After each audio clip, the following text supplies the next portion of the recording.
Photoshop, Geeks Photoshop Top 40. Photoshop has made many attempts at automating the process of selecting complex continuous tone images, all with varying degrees of success. But of the bunch, only 2 make our top 40 list, and feature number 35, the Refine Edge command, is one of them.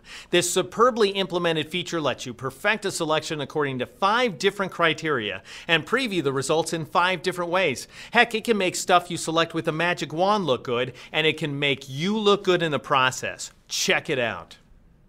Feature number 35 is the Refine Edge command, and this is an awesome feature inside of Photoshop. You can either take a selection outline and refine it on the fly so that you can smooth it, you can feather it, and so on, and we'll be seeing how that works. Or you can apply those same functions to a layer mask. And I've gone ahead and set things up using a layer mask inside of this composition. So let me introduce you to the layers first. We've got this sky image right here from Sergei Tokarev, and then in front of it we have this fireworks pattern, and this comes to us from Gino Santamaria, and both of these folks are with image vendor Fotolia.com. Now notice that I do have a layer mask that's currently turned off. I'm going to go ahead and Alt-click, or on a Mac, Option-click on that layer mask icon to switch over to the layer mask here inside the image window. Anywhere where we're seeing white, the fireworks will be opaque, and anywhere where we see black, the fireworks will be transparent. So we're going to drop out all of these dark regions of the sky, essentially. And I created this layer mask using the Magic Wand tool, which is not one of my top 40 features inside of Photoshop, but is useful sometimes for creating quick and dirty selection outlines. And in this case, what I did was I painstakingly selected all the highlights inside of the fireworks and did not select any of the dark sky. But what you end up with when you select with the Magic Wand, you end up with very brittle, very sharp, jagged edges. And let me show you how that translates to our composition. I'll go ahead and Alt-click or Option-click on that layer mask again. And here's what it looks like when we go ahead and composite those Magic Wand selected fireworks against the sky. This is a patently absurd composition at this point because we have these completely opaque, flower-like firework patterns and set against a bright daylight sky. So what I'd like to do is create a more organic transition between the fireworks and the sky, and we're going to do that using Refine Edge. So you either need to have a selection outline going, or you need to be working on a layer mask, and my layer mask is indeed selected here.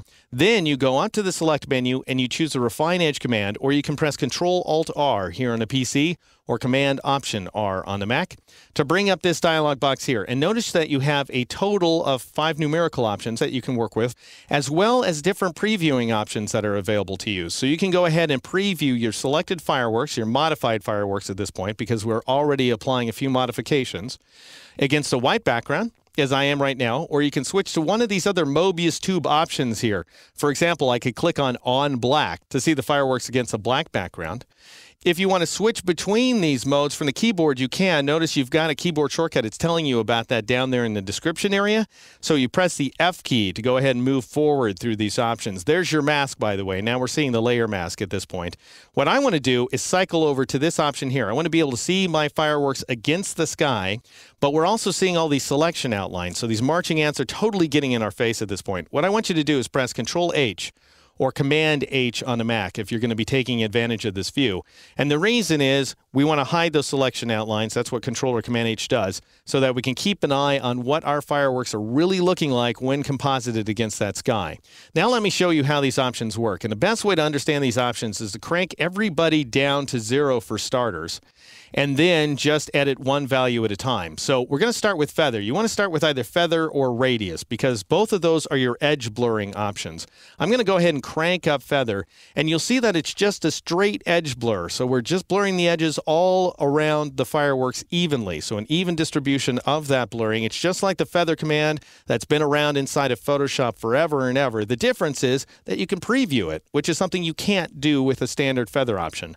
But you also have this radius value up here, and it blurs, but it actually blurs into highlight and shadow regions. So let me show you the difference. This is just a big fuzz, this feather option here, versus, I'll go ahead and crank this radius option up pretty darn high, and notice that even when I have a radius value of more than 50 pixels at this point, I don't have just this generalized blurring. what Photoshop is doing is it's reaching into the tendrils of the fireworks and it's gathering any additional highlight information that I might have missed with the Magic Wand tool. So it's softening those edges organically, which is a heck of a deal. This is a very, very useful function.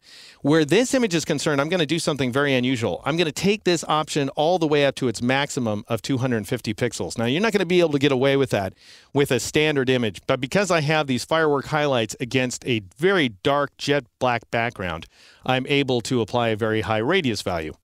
Now, if you don't want soft edges, if you want to sharpen up those edges after the fact, after applying either radius or feather for that matter, then you can increase the contrast option here, and that will sharpen up those edges for you.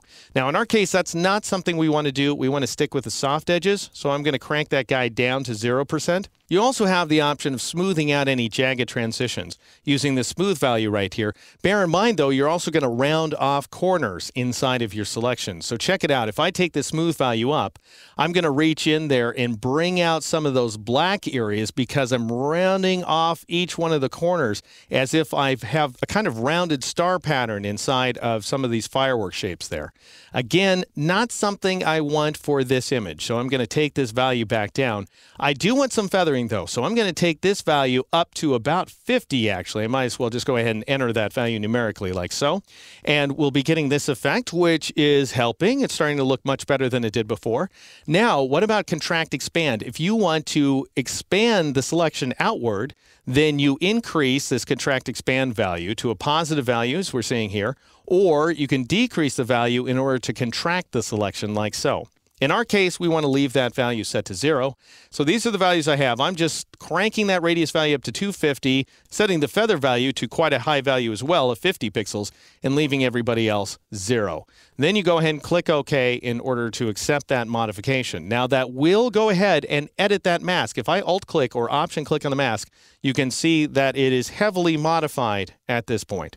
All right, I'm going to Alt-click or Option-click on it again in order to reveal the fireworks. And now I'm going to change my blend mode from normal to overlay in order to finalize that effect. And this is still a crazy, wacky composition. I'm not sure exactly what I'm trying to express here inside of this image, but it is largely a function of feature number 35 on the top 40 list, Refine Edge, here inside Photoshop.